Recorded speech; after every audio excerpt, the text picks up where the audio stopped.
Good evening, I'm Andrea Anderson. I'm Brian Allen. The fate of a Brookings police officer's career announced today as a state law enforcement commission reviews his actions. I-Team reporter Beth Warden has been following the testimony, the evidence, and the committee's decision.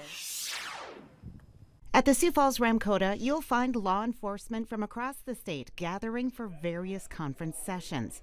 Assembled in one room, however, a quorum hearing testimony and cross-examination regarding the actions of Brookings police officer Damian Wheats. On April 30th, Wheats took Isai Hayu into custody. This is an adversarial hearing to determine whether grounds exist for the revocation or suspension of Mr. Wheats' law enforcement certification.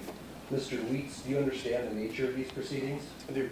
The lead investigator from the South Dakota DCI received two separate calls from law enforcement. Received a call from Brookings Police Chief Mike Drake. Wanted to inform me that there was an incident involving one of his officers. Chief Drake was unaware that I had already been contacted. Body cam and fixed camera video was entered as evidence. What you're about to see here is the audio of Wheats describing what happened versus the surveillance video. And then naturally stood up and was uncooperative.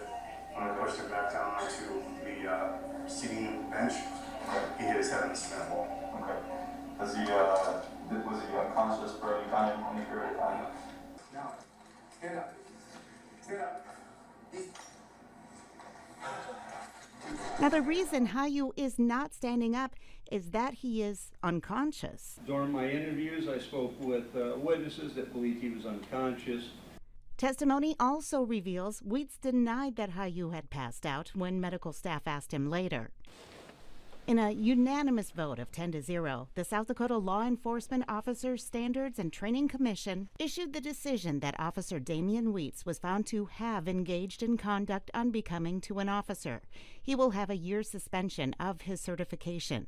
Wheats must also comply with a psychological evaluation within 60 days. There is no guarantee Wheats will be reinstated. In Sioux Falls, Beth Warden, Dakota News Now.